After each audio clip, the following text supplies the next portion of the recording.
So in this next session, we're going to look at DD801, which is Principles of Social and Psychological Inquiry. And I'm joined by Kesi Mahendran. Kesi, thank you for coming along today.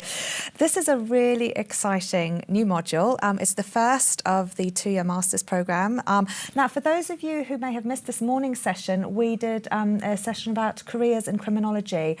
So if you're interested, that may be one to watch on the catch-up, and you can find that on the website. So, Kesi, fill us in on the master's programme, but specifically we're going to just be talking about DD801 today. Okay, so we're launching the master's programme, and what we've got to offer is 3 new masters. We've got a master's in psychology, then we've got a master's in forensic psychological science, and then we've got a new master's which is an MA in crime and justice. Excellent. Now, this has been quite an exciting process because you've written the qualifications and now you're writing the modules. So it's been a sort of top-down process in terms of design, which is great because I guess you're fitting everything in and thinking about where it all goes. It's a 2-year programme as well, and this is the first year for 60 credits of the Masters. So who can take them? What's the access requirements? I think it's going to be very interesting, actually, the master's programme, because in any way anyone can take them. Really, all you need is a bachelor's degree 2-2. And if you don't have that, I'm looking at the moment, actually, I've had a steady flow of cases that are what we call non-standard cases. And if you have a background, maybe you were doing social work or you've done an MBA or you've done something slightly different, I've seen a few of those, then we're looking at those cases as well. So I think what we're going to get, Karen, is a really interesting mix of students, because what is usually the case with social science master's degrees is you need to have a first degree in a cognate discipline. But what we've decided to do within the faculty is to keep it open. So we could have people from arts backgrounds, social science backgrounds. I think we will get a lot of psychologists, naturally enough, who've done the first degree here in psychology. And as you say, what makes that so exciting is you get such a wide range of people and diverse experiences also. Let us know if you're interested in studying for a postgraduate module with the OU. So we've got some widgets on the screen that will have changed now. So we'd like to know which subject you're studying, are you considering postgraduate study, and which level you're currently studying. So just click on the widget that applies to you most so that we know what you think. We've also got a slightly more difficult question that Kesi will come back to later, but you might want to have a stab at it, and that's about post-truth. Is it possible for an empirical study to reveal the truth? So take a look at that when you've got a second and let us know what you think. OK, so Kesi, we started to sort of briefly look at the structure of the overall Masters, which is the 2-year process, but let's take a look at more detail at DD801 in terms of the structure. So it's 60 points and it's starting in October for 9 months. Can you tell us about the sort of qualifications that you could get from it? Yeah, I mean, so anyone who's interested in doing a master's in social science would start on this module. So it's the foundation module for all 3 of the qualifications that I mentioned. And what it does is it provides a training and an opportunity for you to explore knowledge and the process of inquiry. And the way that, as you said when you were setting out the programme, the way that we've done it this time is a little bit different, really, because I'm the qualification director of the MSc in psychology, as well as the chair of 801, alongside the 2 other qualification directors, Deb Drake and Johanna Motzkow. We designed as a team at the beginning, so we designed all the modules together, so they fit together. It is quite neat, actually. So even themes that you get in the first module will reappear in the second module. So that's the idea, is that the first module then holds everyone together. There's all the students together as a community. You get to know people, make friends, make some new friends, and so on. And you can then collaborate with your sort of new pals, if you like, your postgraduate pals, as you proceed through 3 blocks. And to keep going on the idea of inquiry then, so what we're going to do is, first of all, we're going to talk about how inquiry is conceived. So we have this kind of neat narrative, which is conceived, interrogated, received, which is a little bit cheesy, but it does work. So it's conceived, how is knowledge conceived? Then you have a second block, which is about how knowledge is interrogated. How do you know if it's true or not? which means you need to understand method. We're not going to train you in method as such, that's more of a first degree thing, but what we're going to train you in is the critical skills in being able to interrogate method. Most students see lots of data all around them, don't they? On the news and so on. And this is an opportunity, which is how we end up with widgets about post-truth. This is an opportunity to look at the truth of information. How was it gathered? What was the sample? What was the method? And so on. Then, in the last block, we look at how knowledge is received. And the processes by which knowledge is received, whether that's by governments, publics, influencers, and so on, it goes round in a circle, affect how academics and researchers ask the new questions. Now, Charlie's only on level 1 and he's hoping to do a postgraduate module, as indeed are a lot of people out there in our audience right now doing level 1, and a lot of them are interested in doing postgraduate, and some of them are not quite sure about it as well. So that's really interesting, and thanks for filling us in, and let us know if you've got any questions about that, about even, for example, whether or not study at the OU is different to Edinburgh University at a postgraduate level, because maybe we can tackle some of those questions later. So these 3 blocks, Kesi, you sort of mentioned some of these aspects, but I wonder if you could tell us in a bit more detail, because it is an interdisciplinary module, and you have the cognitive, social, and forensic psychology and criminology and counselling. So there's a lot happening that will both entice students and that they can weave into things. How do we treat that interdisciplinarity? The way that we do it is by topic. So we take key topics, like one of the topics that we're going to introduce in the module is anxiety. So anxiety is something, as the students are talking about, you feel anxiety before an EMA, don't you? And so on. So anxiety we're going to treat, it's a concept, first of all. I don't imagine 100 years ago anyone even used the word. No. So first of all, it's a modern concept. So we'll talk about how to know whether you're suffering from anxiety, how to treat anxiety, and then to move into a more sociological level, we'll then look at why is anxiety a thing now? Why is it so high now? Is it true that Britain suffers from a high level of anxiety? Are the Danes happier than everybody else? So if you take a topic, then you can use different disciplines. Do we pathologise certain people as being anxious, but certain groups of people, and then you start to bring in criminology. So you see the psychology, the wider sociological level, the criminological level, and that's how we're approaching each of the topics. We've got some really exciting topics as well. So we look at how things are categorised, the concept, what research gets funded, what research doesn't get funded, and so on. And I think it gives the students an opportunity. It's a very independent module. I mean, back to your student that you referred to, is it Charlie, was it? Yes. That is studying at first year. We do quite a lot of hand-holding at the beginning, I will say that. It's not a leap to postgraduate level. So in the probably first 2 months, it's very taught, actually. Probably 3/4 of it is taught. And then you get progressively more independent as a student. So by the time you get to block 3, you're very independent, actually. And that's an opportunity. So one of the topics that comes up in the second module is leadership. So you might think, I'm really interested in leadership. I'm interested in women in leadership. And you might think, well, I'd like to do some work about women in leadership in my workplace, because I think something's going on there. It's quite interesting. There's a lot of female leaders, perhaps. And we give you that opportunity, so you can develop a case. And that's how the assessment is done. It's about taking it into your own environment. And that could be your work environment, your home environment, or just a setting that you're interested in. And that must be great, because people have a chance to really apply things, and so they're getting to test all of those ideas that have been quite taught at the beginning. Yeah, absolutely, yeah. What's the study intensity like then for students? I mean, it's 20 hours a week, you say, and sometimes I know it can be difficult to conceptualise those, because you think, I'll do those on a Sunday, and of course, it's not always possible to do 20 hours on a Sunday.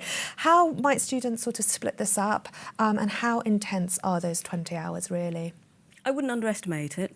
I mean, it is a bit like taking on a part-time job. I mean, 20 hours a week is a lot. You're going to need, I would say, 3 sessions to pull it off. But the way that we've designed it, because it's entirely online, so as long as you stay with your module page every week, or get ahead of yourself, get 2 or 3 weeks ahead of yourself, every time you get to a new week, a new topic week, there'll be a planning box at the front, and it will tell you exactly what you need that week, what you need to watch, what you need to download, all the sources, all the materials, and all the activities.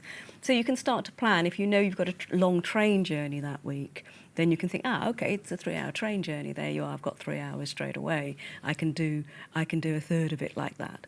So in any one week, as I say, it's taught at the beginning, so you're looking at about 15 hours taught work and then 5 hours independent study. By the time you get towards the end of the block 3, it's flipped round. So now it's 15 hours independent, about 5 hours taught. Right, gosh, so you'll need to be very motivated and Organised, diligent yeah. and organised to stay on track. But I mean, the beauty of things online is that they're often very transportable. So you can take things on the train, you can plan your studies so that it can fit in with your life, I guess. We also have tutors, so associate lecturers who are working with students. Now, can you tell us a bit about this? Because I guess this is the key way that things might differ from undergraduate researchers. The tutor's almost like a coach here. Yeah, very much so. So this is going to be a new relationship for you, in that as part of signing up and registering on a postgraduate programme, you will be allocated to a tutor who will be your coach. And they will have one-to-one time with you, so that we've built that into how we've designed the tuition strategy. And what we'd like students to do, and we'll do that in the first TMA1, is to set objectives, both for the module and for their qualification, so that they'll do that. It's called an objective setting approach, so you self-manage by setting goals for yourself, basically, which is not an unreasonable way to go about things. And then what will happen is your tutor will really get to know you, so that tutor can say, when you're thinking to yourself, why did I decide to do a postgraduate programme? This is just over-ambitious of me. Then your tutor can say, well, remember what we said at the beginning. You knew you wanted to do this because you want to get to this place. So halfway through, they'll sort of pick you up on your objectives and maybe revise them and so on. So it's a coaching. We've just recruited. We're in the recruitment process. We had a very good pool of applicants, actually, really a lot of excitement about working on the module, and we recruited the associate lecturers who had training in coaching and mentoring, so we're going to get a really good group of people. And as I say, the ratios are quite low, so they will get to know you and they will be there with you through the process. And you get a tutor group, and so there are also some conventional tutorials in a sense, which I think is also really exciting, because whilst the supervisory aspect can be really nourishing, it's also nice to talk to other students. Yeah, who are on your level, and who you can be very candid with and so on. And what we're going to do is have forums. We're going to have use the sort of open live facilities and stuff like that. And then there's going to be a little bit of collaborative work and also a bit of review work. You won't be scored on reviewing at all, but it's an opportunity to one of the last TMAs in 801 is a campaign poster. So you have to create a poster for the public. And what we're going to do with that one is you review another poster. So somebody reviews yours and you review another poster. And it's start getting used to feedback and handling feedback and then giving feedback and just getting that sort of process there. So real opportunities to collaborate. And while I'm on that subject, Karen, we also have the qualification website as well. So that will be where you can build community. That will be a slightly different space where you can hang out with students. And that qualification website will be open and running all the way through between the two modules, especially in that gap between the two modules. So that's almost like a chat room arrangement. You can upskill in that space. You can meet other people in that space, and you can also profile yourself and develop a profile, especially if you like social media and profiling yourself. Excellent. Right, I'd like to come back and talk a little bit about content and look at the results of the widget, which if you haven't voted on, if you could do so now. So we'll take a look at post-truth, and Kesi, you can tell us why this is a good example of something that students might like to learn in the module. Sophie and HJ, though, are there any questions from people at home? I don't think there's any questions in particular. We're just talking about exams a bit, and there are some postgraduate or people thinking about doing postgraduate in the chat, which is really interesting. So they are paying very close attention to this, and they do say that it sounds quite interesting. And Janet, I think she might be interested in it as well. She said about studying DD210 and said there's so many things she's found out that are constructed in society, and she's finding it really fascinating studying on that pathway. Anxiety being a social construct. So and Diana, she's looking to go into a PhD and do research and things. So there's people who are really thinking ahead. It's nice to see. And Ben's joined us as well. It seems everyone's in the middle of doing exams and TMA. So put me to shame. but they've come here for a break, that some people have said. So it'd be nice to look forward what will happen after their exams, and so hopefully lots of interesting modules, and perhaps a few new students signing up for this one now. Excellent. Well, Kesi, could you give us an example? Because I'd asked you when we were talking about the session about some of your advice for students, and one of them you'd said was not skipping activities like the anxiety week. So tell us about what the anxiety week is in the module, and some of the things that, I mean, this is all about being self-reflective, which we start very early on from DD102, all the way through our degrees, and we try to sort of be mindful of it, but also time can get on and we can sometimes be in the middle of an EMA and forget all about it. So is there anything that you could tell our students who may be feeling anxious about reflecting on things, and about how useful sometimes going with those and recognising those feelings might be for them? Yeah, I think if you're interested in inquiry, you need to know where you come from, what your standpoint is with inquiry. And this is one of we've got quite a pleasant quiz which appears in week 8, which asks the question, why do you do research? Do you do research because you want to discover something new, or do you do research because you want to change the world, or problem solve, and so on. So we start to get the students to think about the processes of why people are motivated to do research at all. What I think generally my advice with the postgraduate programme is because it's online, it becomes very important, I think, to do all the activities. So it's quite often, I think, with OU teaching, we ask students to pause, don't we? Pause and reflect on, and then whatever the subject matter is. But what we're doing in this module, and actually all the way through the programmes, is we're asking students to actively do something. So with the anxiety week, we have a case. I won't present it now, but we have an individual. We tell you her story and what's going on, why she's come to see a counsellor. And you get an opportunity to be a counsellor. So Laura, who wrote that week, Laura McGrath, who's written a really excellent week's materials, what she does is she shows you CBT, cognitive behaviour therapy, and she shows you the principles of it. And then the activity, which comes as, activity 4, it says now use those principles to analyse Mary's case, if you like. And so it becomes very important to actually have a go at that. And then you get a reveal at the end. So the systems can see what you've chosen, and then the reveal at the end. It's not like you're going to get a wrong or right answer, but it starts to get you to think about that level of explanation for anxiety. And then coming back to some of the comments that the students have made, later on you start to go into the social construction of anxiety, and it will make you go back to how you did in the first activity. And so it becomes, that would be my main really key advice to students who are going to undertake the master's programmes, whichever one they decide to choose, is it's online. Do the activities, get involved. The more you put in, the more you'll get out. It's not a sort of bookish module. It's very hands-on. There's going to be videos, you're going to be watching videos, you can be listening to sounds, there's a riot you get to listen to and work out why it happens, and so on. So it's very interactive, and it's very sort of overalls-on, hands-on sort of postgraduate training. Excellent. Thank you, Kesi. We're out of time, so I just wanted to end by asking your final thoughts on the widget, which was the post-truth question, which you've touched on before, thinking about the extent to which it is possible to know things. So let's see what people at home said about the question, is it possible for an empirical study to reveal the truth? So we've got 36% saying yes, it will stand as the truth until it is replaced. Now, we had to shorten some of these answers, Kesi, because the widgets were very, very small. So what is the correct answer, and what might this indicate in terms of how you're approaching some of these very difficult questions? Well, thank you for participating in that, because it's a philosophical question, isn't it? It's a philosophy of science question.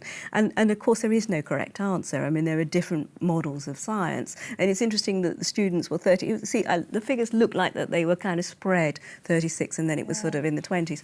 And I think that's about right, really. The people who went towards 36 went towards normal science. That is the normal science model, is that you get the truth as far as you know it at that point, and then somebody comes along and says, well, actually the world is round. Oh, you know, we didn't realise before then. So that's very much the sort of paradigm shift normal science model. And then you have the social constructionist model, which was, you know, the different people will have different truths idea depending on perspectives. You know, what someone with power might say is the truth is different to someone who doesn't have a voice. So that becomes more political, socio-political. And then you have the problem solvers, the pragmatists, who don't really want things to get too philosophical. They say, well, look, if it works, if it changed things, if people feel better, let's go with it. You know, and CBT is an example of a really pragmatic solution to anxiety. Kesi, thank you so much. There's so many more questions I want to ask you, but unfortunately we're out of time. But you've given us a wonderful overview of DD801, which is a PG cert in its own right as well, and the first year of the of the 3 master's programmes. So thank you very much for filling us in on that and showing us some of the issues that students might grapple with if they embark on that module. Thanks. Thank you. If you enjoyed that, you might enjoy some other things we're doing. If you're a psychology student, don't forget to come to our DD310 and DD317 sessions this afternoon.